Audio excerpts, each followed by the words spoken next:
Great. Let's go on now to Elystan Roberts, who's from the University of Bristol. Are you there, Elystan? I am. Can you hear me? We can. Thank you. Great. Great. So I'll get Trevor to move on to your slide. Go ahead. Okay.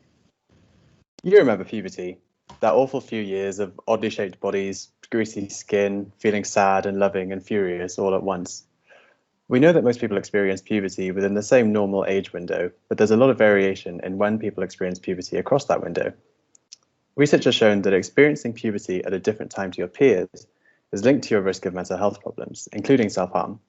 That's really important because self-harm is one of the strongest predictors of suicide, so knowing what factors are linked to self-harm is crucial to suicide prevention efforts.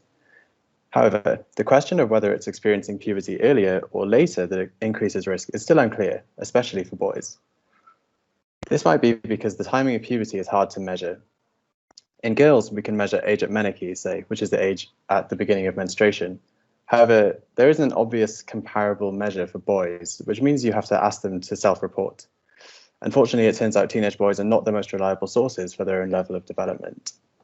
The other question we're not sure about is whether any link between pubertal timing and self-harm is limited to adolescence, or whether any changes in risk persist into adulthood. This is important because if the link does persist, then early developers will continue to be at increased risk of self-harm even as they grow up. My PhD research has addressed these problems by using the Avon longitudinal study of parents and children, a large cohort study of the general population in Bristol, to see whether the timing of puberty is linked to self-harm in girls and boys.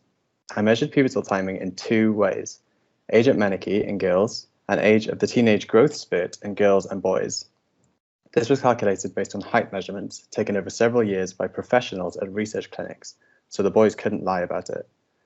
I analysed self-harm data collected at age 16 and 21 years, so I could see whether any changes in risk continue after puberty is finished. It's critical that we can use mental health research to actually help people.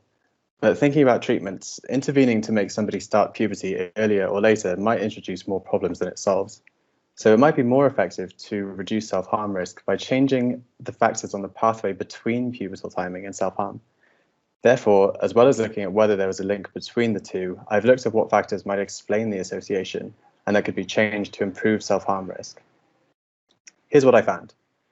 Earlier timing of puberty was linked to increased self-harm risk at age 16, and I found some evidence that in female participants it was linked to higher self-harm risk by age 21 as well. I also found that some of this increase in risk was due to earlier developers being more likely to have more older friends, engage in more risky behaviours like smoking and drinking, and experience higher levels of depressive symptoms. These findings mean that we're more sure about how the timing of puberty affects self-harm risk and have a better idea of how to intervene to reduce that risk in earlier developers. By targeting those individuals with interventions to, for example, reduce risky behaviour or improve depressive symptoms, we can hopefully reduce the risk of self-harm too. Thanks.